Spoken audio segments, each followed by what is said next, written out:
Reverendíssimo Padre Irã Alves Machin Júnior, magnífico reitor deste seminário, Reverendíssimo Padre Robson Caixeta Silva, diretor acadêmico, Reverendíssimo Mestre Padre Cizenando Roberto de Oliveira, leitor deste trabalho, e Reverendíssimo Professor Mestre Francisco Sérgio Gomes, orientador desta pesquisa. Reverendíssimo Padre Eduardo Rezende dos Santos, diretor espiritual desta casa, caríssimos irmãos de comunidade, a psicóloga Cláudia, que nos engraciou com a sua presença, e as pessoas que nos acompanham, boa tarde. O tema do meu artigo, do meu trabalho desenvolvido, é a subjetividade no personalismo filosófico de Karol Wojtyła. Bem, Karol Wojtyła, antes de ser eleito Papa, ele teve uma vasta carreira acadêmica. Por 22 anos, ele exerceu a cátedra de ética em Lublin. Ele foi poeta, filósofo e teólogo. De modo especial, o seu pensamento ele buscou articular as ideias da filosofia dos valores de Max Scheler com o imperativo categórico kantiano. A partir disso, ele desenvolveu um pensamento próprio no sistema ético. Ficou conhecido como Escola Ética de Lublin. A sua principal obra filosófica é Pessoa e Ação, e ele tinha dois objetivos fundamentais. O primeiro, fundamentar o seu sistema ético por meio de uma antropologia integral. E o segundo, conciliar a filosofia do ser com a filosofia da consciência. Então, a objetividade clássica presente no tomismo com a subjetividade moderna por meio da fenomenologia de Max Scheler.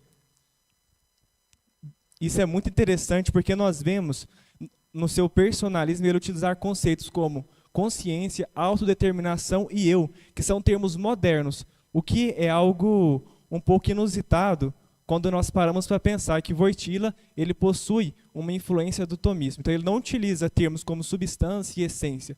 Ele está totalmente arraigado na filosofia moderna e coloca a sua contribuição.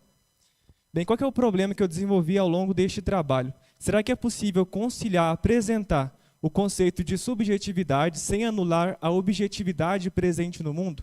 Quando nós percebemos a nossa vivência, nós vemos que temos uma vivência subjetiva do mundo. Cada um enxerga o mundo de uma determinada maneira. Isso porque nós não somos seres puramente objetivos. Mas essa vivência objetiva, ela resulta num relativismo, no subjetivismo? Será que as características do sujeito, elas anulam os dados objetivos da realidade? Para respondermos essas perguntas, nós precisamos refletir sobre qual é a estrutura humana, como ele se relaciona com o mundo e o que significa ser pessoa. Bem, de modo bem breve, o personalismo de Wojtyła, ele possui a sua base na experiência. Só que por experiência ele não entende aquilo que nos impacta pelos nossos sentidos. Ele tem um conceito mais profundo. Ele diz, o homem ele entra em contato com o mundo a todo momento.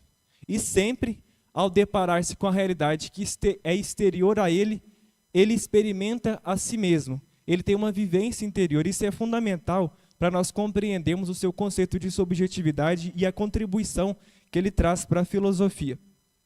Bem, quando ele vai analisar o homem, ele se esbarra com o conceito de operatividade. Que conceito que é este? É o fato do homem ser a causa eficiente, ser o autor e o fundamento da sua ação. Nós percebemos que o homem ele age de forma consciente e livre. E o termo ação é fundamental no seu pensamento, tanto que sua obra chama Pessoa e Ação, porque ela revela a pessoa. Até parafraseando a expressão aristotélica tomista de que o agir segue o ser, ele diz, a ação é quase que uma extensão, uma exteriorização do ser, e nós podemos compreender o homem por meio da ação. Aqui nós já notamos o seu caráter revolucionário, porque ele diz que a ação é o melhor meio de compreender a pessoa, indo diretamente contra Descartes, por exemplo, que diz que é o pensamento, a faculdade cognoscitiva. Wojtyła chama atenção para a ação. Além disso, trata-se de compreender o homem, não de conceitualizado. A ação é sempre dinâmica, há sempre a manifestação de uma interioridade do homem. Então aqui nós já vemos um caráter, influência da fenomenologia no seu pensamento. Bem, ele distingue a ação do suceder, e é importante essa distinção porque a ação, como nós já fomos ditos, é um conceito fundamental. Ela é uma dimensão ativa do sujeito, onde o eu realiza algo, enquanto que o suceder é uma passividade. A pessoa sofre algo. Nós podemos pensar, por exemplo, nos pensamentos que invadem a nossa mente ou em certas ativações de potencialidades que o nosso organismo, o nosso corpo sofre ao longo da nossa existência. São coisas que não dependem de nós, não possui como autoria o sujeito, ele sofre essas atividades. Mas essa diversidade de dinamismo do homem, ela não resulta numa dualidade, no sentido do homem ser um ser dividido. Isso porque um é o sujeito que está e que age no mundo. E para isso, o Wojtyla, ele resgata o conceito de supósito, o conceito aristotélico tomista, que é essa unidade ontológica que suporta algo. O homem que age e aquilo que sucede no homem acontece no mesmo indivíduo, na pessoa que está presente no mundo. No entanto, quando nós dizemos sobre a pessoa, o conceito de supósito, ele precisa ser ampliado, porque é diferente ser algo, uma realidade objetiva dada na existência, e ser pessoa. Quando nós pensamos na pessoa, nós perguntamos quem é, porque há uma dimensão subjetiva, uma narrativa, que não se adequa à generalização. Há um aspecto subjetivo próprio da pessoa, pessoal, que é a formação do eu, que é aquilo que o Wojtyla vai nos dizer e nos ensinar. Essa formação do eu ela só é possível por conta do fato do homem se autodeterminar. Através das suas ações conscientes e livres, ele determina o seu agir. E determinando o seu agir, ele possui a capacidade de transcendência vertical, de ir além do seu aspecto natural, da sua natureza, e realizar escolhas. Então, por mais que há uma série de coisas que se sucedem no homem, ele sempre pode realizar escolhas e, a partir disso, eleger um bem. O conceito de eleição é interessante para nós, porque através dele nós podemos enxergar como que o intelecto, a vontade e a verdade se relacionam. O intelecto é o bem, o fato de conhecer o bem, a vontade o deseja, e a verdade ela impacta o homem. Esse impacto da verdade é muito interessante, porque exige do homem uma resposta justa diante da realidade. O homem é impactado pelos valores, e aqui emerge o caráter moral. Quando nós dizemos de uma resposta justa, é porque é um caminho adequado a ser seguido, que é presente na própria natureza do homem. E aqui nós vemos essa relação da verdade com o dever. Se algo é verdade, o homem deve e tem por bem realizá-lo. Essa questão do caráter moral, o Wojtyla vai desenvolver bem na sua ética. Como eu disse, ele foi professor de ética e desenvolveu também uma antropologia. Com isso, gera também a responsabilidade da autorrealização. O sujeito possui o domínio de si. Então, essa dimensão de se autorrealizar possui como responsabilidade o próprio eu, porque somente ele pode agir. É uma ação consciente e livre, e essa ação ela influencia ontologicamente na estrutura do homem, de forma que, de modo que ele age, ele se torna mais ou menos bom, mais ou menos feliz. Gera uma planificação ou uma frustração do ser. Lembremos, a realidade nos exige uma resposta justa. Se nós respondemos de forma injusta, gera ausência de algo. E tudo isso é possível por conta da formação do eu. O Wojtyla, ele também nos diz, dedica parte da sua obra para poder dizer como que essa relação da autotranscendência se relaciona com seu aspecto somático e psíquico. Como eu disse, há realidades que sucedem no homem. O homem, ele não é simplesmente espírito, ele também é corpo e psique, esse aspecto psicológico. Nessas realidades, Wojtyla destaca na questão do corpo corporal somático a questão do impulso e, na dimensão psíquica, essa questão da emoção, que nos envolve e que mexe conosco, mas ela nunca tira a nossa liberdade, porque o homem ele sempre age como um todo, ele age não como corpo, mas como pessoa, e através do conceito de integração ele envolve toda a sua realidade em direção ao bem elegido, ao bem querido. Agora, é essencial nós desbruçarmos o conceito de subjetividade, que é a proposta desse trabalho e que lança novas luzes para a compreensão do homem. Como eu disse, um dos seus objetivos era conciliar a filosofia do ser, o tomismo, com a filosofia da consciência por meio da fenomenologia de Max Scheler. Isso porque ele nos diz que a pessoa ela não é simplesmente um objeto a ser apreendido pelo intelecto, mas também ela não é absorvida pelos dados da consciência, pelas vivências da consciência, como pensava-se na filosofia moderna. Ele busca valorizar a interioridade do homem, e por isso ele faz um itinerário de como que o homem foi compreendido ao longo da história. Primeiro, com Aristóteles, a compreensão cosmológica, onde o homem é entendido como animal racional. Ela é muito rica e preparou um terreno muito frutuoso para a história. Mas, por meio dela, nós não conseguimos alcançar a pessoa pelo fato dela considerar o homem como objeto diante de tantos outros objetos. Ou seja, o gênero com a sua diferença específica. Ela desconsidera o aspecto subjetivo do homem, aquele caráter irredutível. Então, chega-se à generalização, à espécie, mas não se chega à pessoa. Bem, o Wojtyła, ele continua a análise histórica por meio de Boécio, ele prepara o terreno metafísico, o terreno da subjetividade, por meio do conceito de pessoa. Nós entendemos que ele diz que pessoa é substância individual de natureza racional. Neste conceito, nós já vemos presente na essência a questão da individualidade, substância racional de natureza individual, a dimensão individual presente na própria essência do conceito de pessoa. No entanto, ela não alcança o sujeito de forma plena, o que vai acontecer dentro da modernidade. Inclusive, nós dizemos que a modernidade ela é responsável pelo descobrimento do sujeito.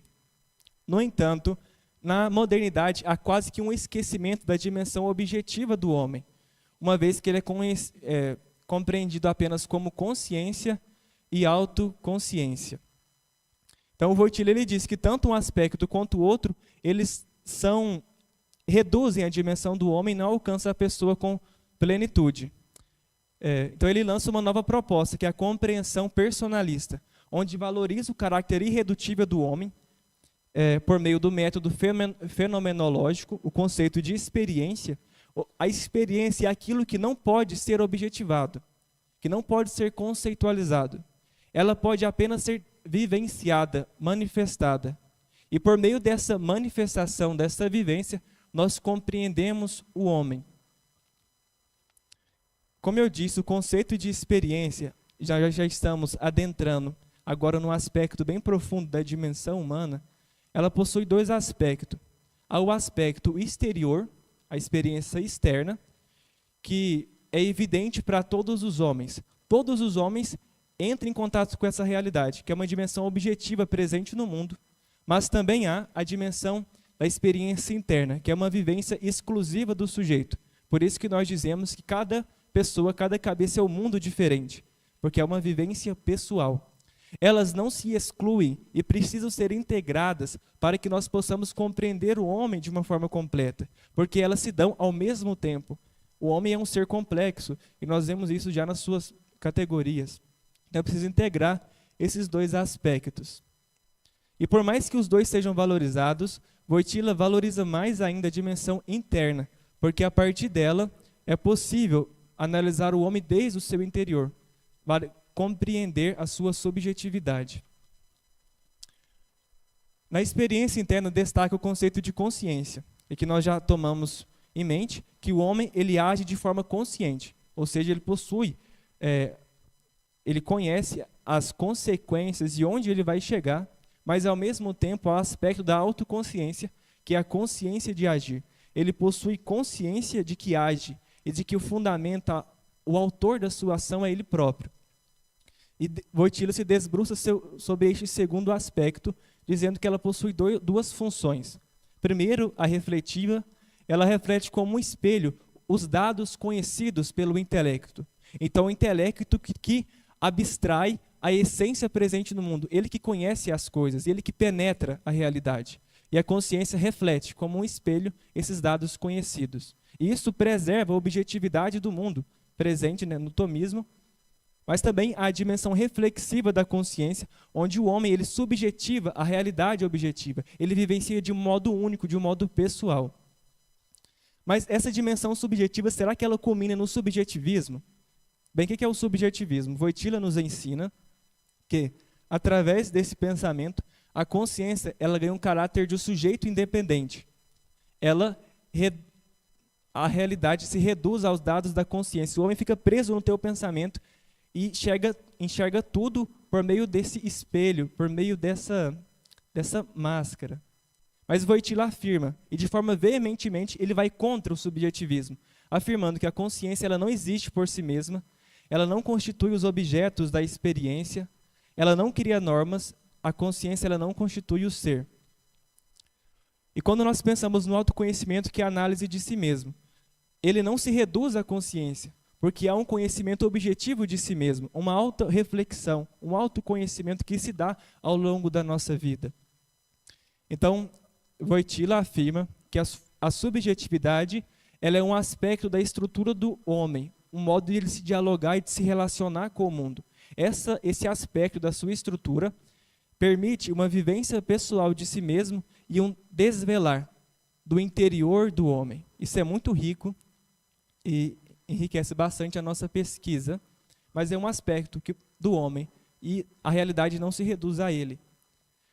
Por fim, em um dos seus artigos, Wojtyla, ele fala da subjetividade metafísica, que é própria do supósito, que é o sujeito que existe e está no mundo, mas ela precisa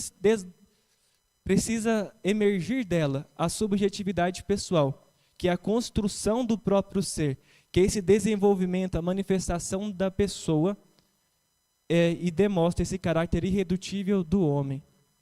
Então, concluindo este trabalho, nós podemos afirmar que é possível apresentar o conceito de subjetividade, sem culminar no subjetivismo, uma vez que o homem, além de ser objeto, ele também é sujeito. Além disso, Wojtyla, através das suas pesquisas, ele nos demonstra um realismo mais profundo, uma vez que analisa o homem não apenas no seu aspecto exterior, mas também na interioridade do homem. Então, por fim, eu agradeço a todos que de forma direta ou indireta contribuíram para este trabalho, agradeço a Deus, as pessoas que estão nos acompanhando e me abro para questionamentos e contribuições da banca. Muito obrigado ao Mateus por sua apresentação. Neste momento, então, nós vamos agora dar a palavra aos professores, primeiro ao orientador, professor Francisco Sérgio, e logo em seguida aos questionamentos e pontuações do Padre Cizenando.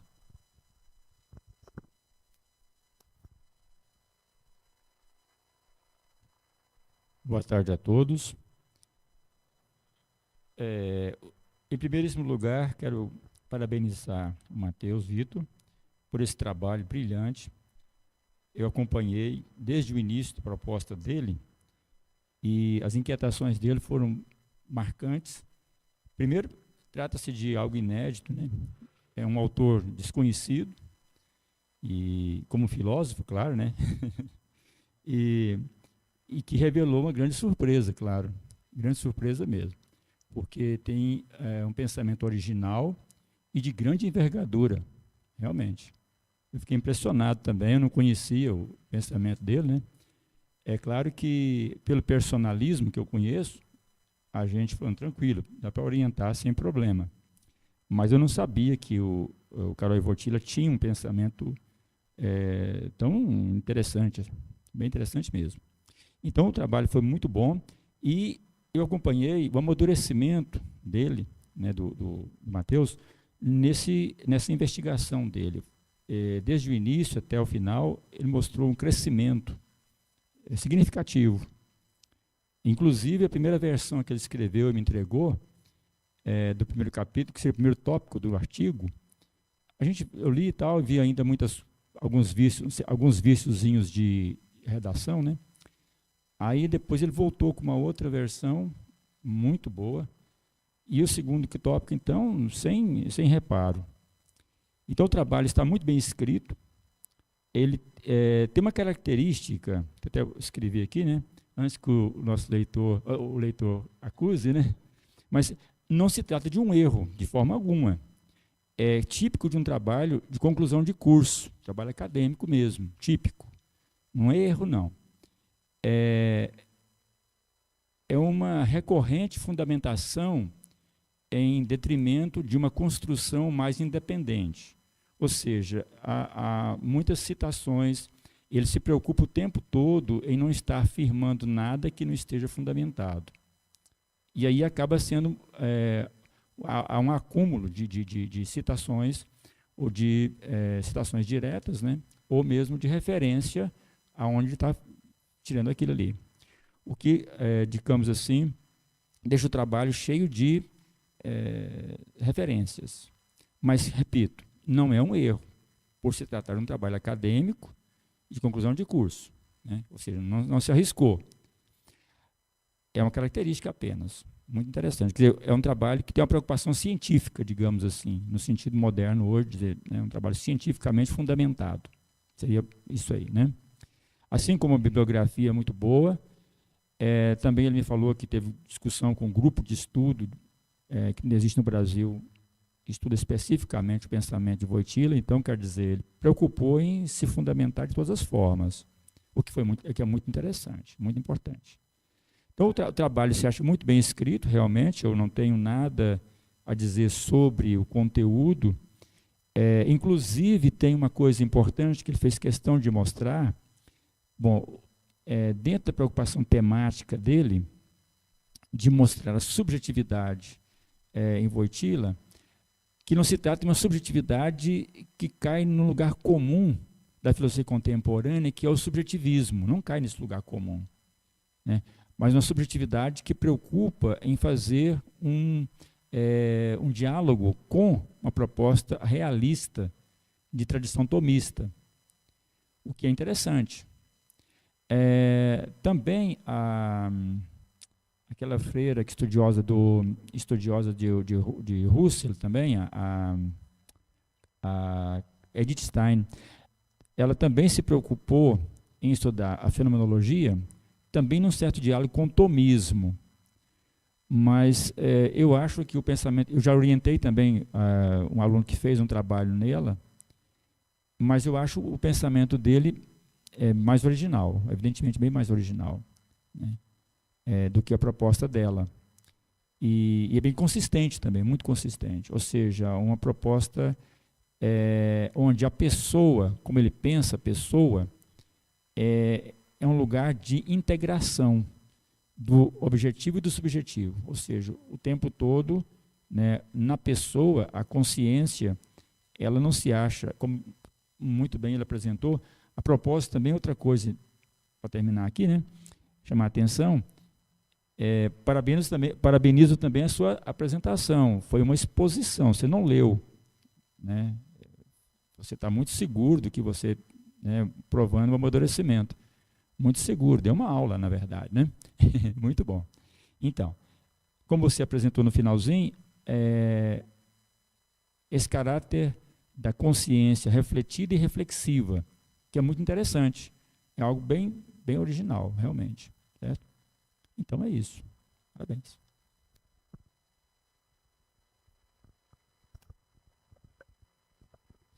Boa tarde a todos. Primeiramente, gostaria de agradecer profundamente aqui a reitoria, a direção acadêmica, pelo convite, não é? Realmente um prazer imenso sair um pouco da minha área porém, sobre um autor que realmente tem a ver com a teologia também, no sentido de tudo aquilo que ele produziu. O embasamento dele é este aqui, não é? E é um prazer muito grande estar também ao lado aqui do professor, que foi também meu professor, e de quem eu cultivo um carinho muito especial, uma gratidão imensa, não é? Bom, nós estamos falando de um autor que, talvez, dentre todos os filósofos, o mais conhecido, sem dúvida. É um homem midiático, impossível dizer que ninguém ouviu alguma coisa de João Paulo II, não é? Em termos de pessoa, não é? De personalidade. Agora, de pensamento, realmente, não é? Eu também confesso que não sabia de tantas obras dele, não é? Filosóficas, da vida acadêmica, mas não dessa tentativa de um pensamento assim, digamos, original dentro da área da antropologia e da ética. Bom, eu tenho aqui algumas ponderações, não é? Mas não se preocupe, elogio e faço as minhas palavras, as palavras do professor, as minhas também, porque realmente foi um trabalho muito bem organizado, elaborado, estudado, não é? digo, ele é denso, não é? É bem articulado, mas em pouco espaço para muita coisa, não é? Infelizmente, não dá para fazer isso no artigo. Não é que fosse ruim. Qual é o problema? Se torna difícil o texto, não é? Porque são muitos conceitos em pouco espaço. Ele dá uma panorâmica ampla sobre a filosofia e depois o personalismo de Carol, e depois, claro, desenvolve muito bem a proposta temática, não é? Repito que não prejudica porque é um trabalho científico. Entretanto, aqueles que quiserem ter acesso têm que ter um pouco de bagagem, não é? Filosófica, e pelo menos ler um pouco antes o texto. Muito denso, porém muito bom. Muitos conceitos novos. O autor tenta, não é, esse diálogo entre a antropologia objetiva e aquela subjetiva. Tenta uma síntese, não é?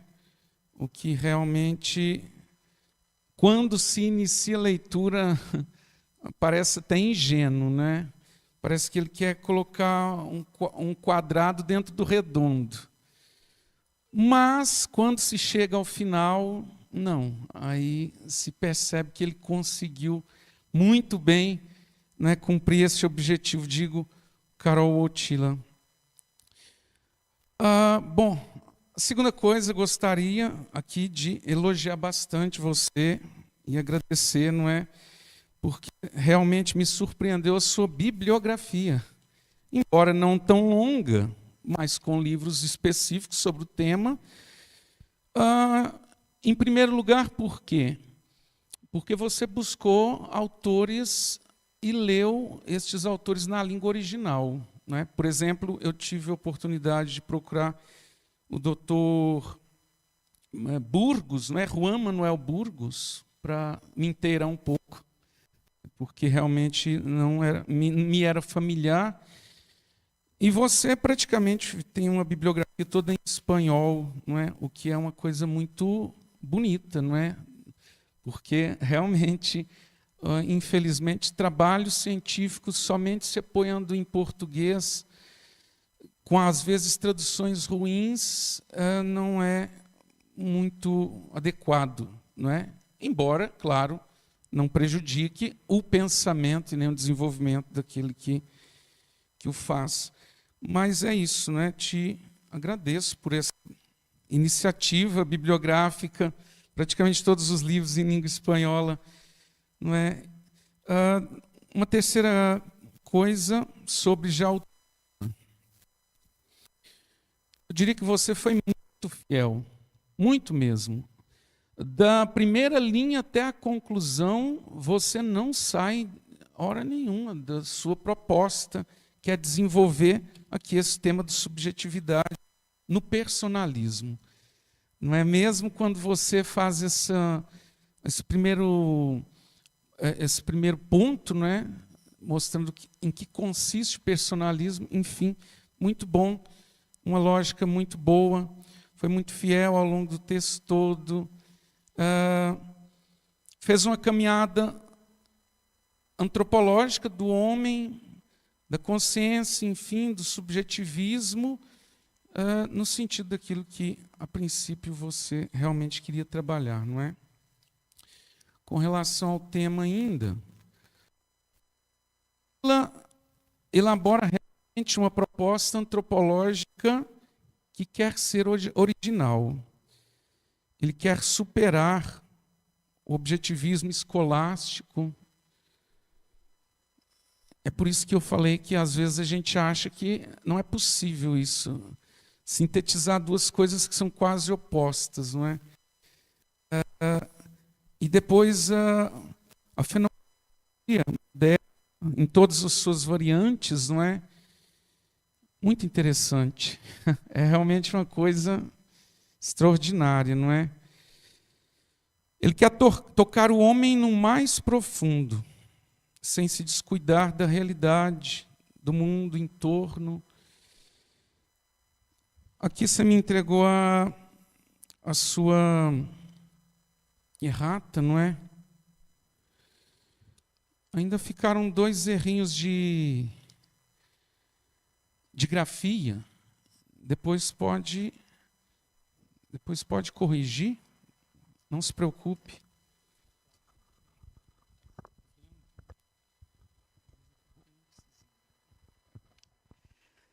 Tá bom. Tá bom? É isto. Você vem de uma paróquia em patrocínio de João Paulo II, não é isso? Magnífico, não é? Já tem uma linha para toda a vida, uma referência, não é?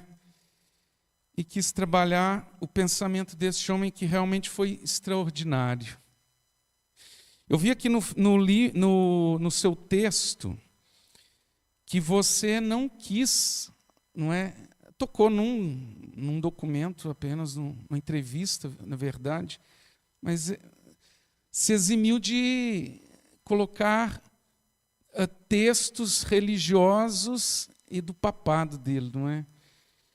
Foi interessante, muito interessante. Porém, é um pensamento da década de 50, 60, não é isso? 70 no máximo. O que significa? Que quando eu leio isso daqui e me lembro da história, da trajetória, de tudo que produziu em todos os sentidos, de Wojtyla, e da vida dele de atleta, junto da juventude, a questão da família, aquelas catequeses da década de 80 sobre a corporeidade, uma fenomenologia extraordinária, a questão da pessoa humana, não é? Na sua encíclica Humanae Vitae, desde o nascimento, a bioética, aborto, tudo isso, a gente vê que ele segue realmente aquilo que ele formulou como um propósito de vida e expressou através do livro Antropologia. A ética dele é de uma coerência muito grande com a sua vida. Bom, eu tenho aqui algumas perguntinhas muito simples. Deixa-me fazer essa daqui primeiro.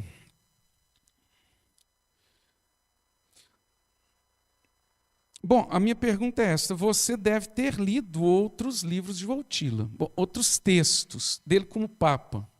Fez isso? Sim? Sim. Minha pergunta é a seguinte.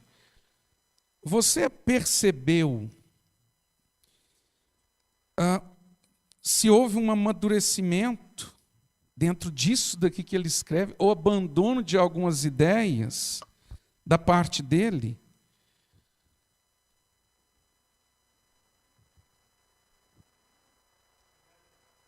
Eu agradeço, né, as contribuições, os elogios acerca do trabalho, tanto do professor, né, que me orientou muito bem ao longo desse percurso. Eu agradeço. Agradeço as contribuições do senhor, né, que nós estamos nesse diálogo.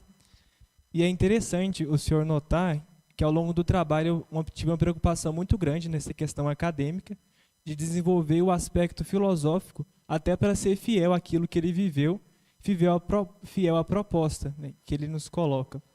Então, a bibliografia basicamente são os textos antes dele ser eleito Papa, enquanto professor, os artigos que ele desenvolveu, os comentadores. E a única citação que eu fiz, inclusive, foi na conclusão, para poder fechar quem foi Karol Wojtyla, a personalidade dele, esse interesse pelo homem. Aí eu utilizei uma entrevista que ele fez. Eu não tive contato muito amplo com os documentos que ele desenvolveu, até porque não era a proposta do artigo, e o nosso tempo estava um pouco curto em respeito da pesquisa e a quantidade que tinha que ler. Mas a respeito dessa questão, desse amadurecimento, e se ele teve algum abandono de ideia, com que eu tive contato, que foi uma parcela pequena diante daquilo que ele contribuiu, que a gente podemos pensar na teologia do corpo, nos documentos papais, que é um conteúdo muito grande, e o meu conhecimento acerca deles, o contato com eles é um contato pequeno, então fica até um pouco difícil de estar falando, porque eu não tenho conhecimento de tudo aquilo que ele escreveu. Mas pelo que nós ouvimos falar, até compartilhei muito com o Luiz Otávio a respeito dos trabalhos de teologia que ele estava fazendo, sobre alguns documentos do Papa São João Paulo II, há sim uma continuidade, um desabrochar desse pensamento e essa base que ele coloca através da fenomenologia, através do tomismo. Uma vez que as suas propostas, ele salienta bem o aspecto da verdade, o aspecto do trabalho humano, essa questão da dignidade, da construção do eu, formação do eu. Então aqui há toda uma dimensão da dignidade do homem e ir contra a alienação. Até ele teve num cenário muito conturbado, né, que ele, a Polônia, né, porque ele se desenvolveu com algumas ideologias, e ele, nas obras filosóficas ele já coloca a preparação para isso. No artigo não tem como colocar tudo, mas ele fala sobre a alienação, que depois vai falar sobre a questão do trabalho, por exemplo. Então eu acredito, no conhecimento que eu tenho, que eu posso afirmar, que há uma continuidade, muito fiel, né, inclusive, àquilo que ele propõe. Realmente é isso, não é? Se percebe isso com muita clareza, em todos os níveis. Por isso que era até chamado, na época do padre, o Papa filósofo, mas não, ninguém sabia. Bom, todos tinham conhecimento, mas não creio que todos soubessem que ele tinha esta ampla bibliografia, não é? Bom, a segunda questão para terminar aqui. Vivemos, de certo modo, em uma crise antropológica, que talvez seja o ponto fundamental da transformação da sociedade, dos valores, das instituições, etc. Quais são os pontos dessa proposta de Wojtyla, na sua opinião, que poderiam apontar para uma nova mentalidade, nesse momento que nós vivemos, onde a realidade não é uma realidade só física mais, não é? Existe a realidade virtual. Por outro lado, seria a solução realmente o antropocentrismo, novamente? Interessante, eu até agradeço, porque me dá a oportunidade de apresentar um pouco, que não coube no artigo, que eu carrego no coração, né, ao longo da minha vida. Primeiramente, quando eu comecei o curso de filosofia, algo que me motivava muito e causava uma certa curiosidade, até um termo que depois eu descobri, ele coloca a questão da cultura da morte. Eu pensava, eu quero escrever em algo relacionado a isso. Mas isso fugiu da minha mente, eu comecei a pesquisar algumas questões, estava me interessado até em outros pensadores. Eu tenho, né, uma devoção muito grande pela pessoa, né, de São João Paulo II, e através de uma postagem eu descobri que ele tinha as obras filosóficas e, por curiosidade, eu busquei conhecer um pouco mais. Aqui na biblioteca nós temos algumas obras dele, da editora Bach, e através dessa curiosidade eu percebi que lá tinha sim um pensamento filosófico e me interessei pela proposta de analisar a subjetividade, que até então me tinha me chamado muita atenção, essa questão da vivência, de compreender o ser enquanto ele está sendo, e a realidade do tomismo também, essa questão do realismo me chamava a atenção, e eu fui vendo que era cada vez mais profundo este terreno.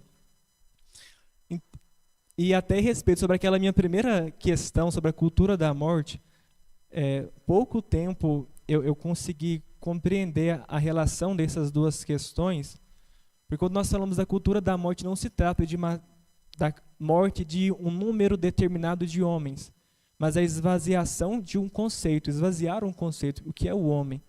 Então, se esvazia este conceito, ele perde a sua dignidade e pode ser articulado como uma ideia, manipulado como uma ideia, usado como objeto. Então, qual que é o maior remédio para a cultura da morte? O remédio é uma compreensão integral do homem. Se querem esvaziar o conceito, apresentemos que ele é muito mais profundo e que, por mais que se tente, como o mar, assim, você não pode esvaziar o mar com baldes de água. Porque a dimensão do homem, ela é uma dimensão muito profunda.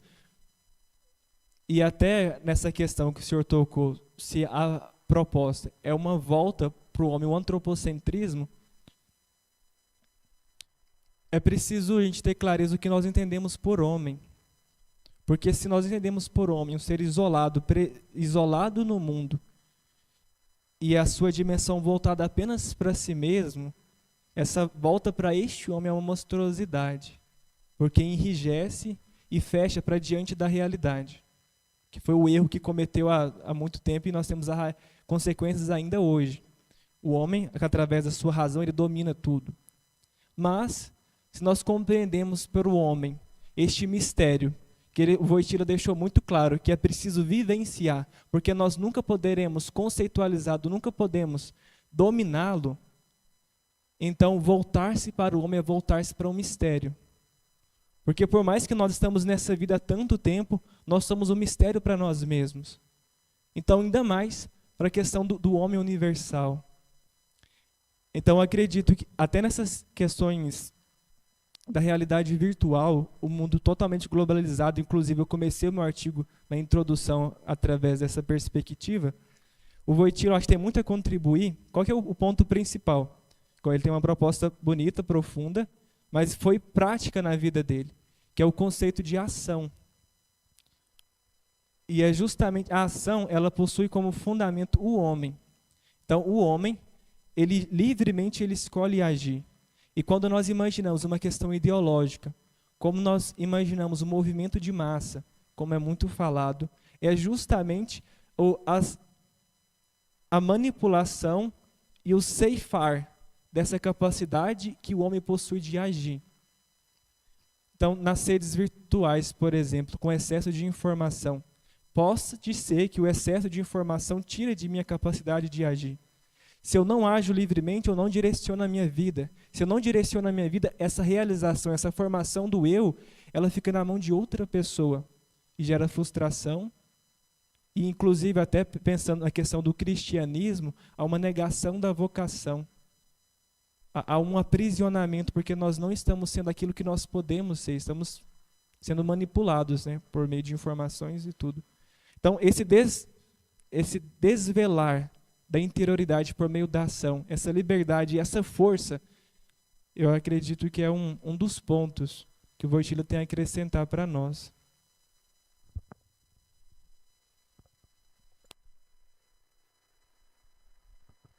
Muito obrigado, Mateus, pela sua apresentação, obrigado pelas respostas e pedimos então a salva de palmas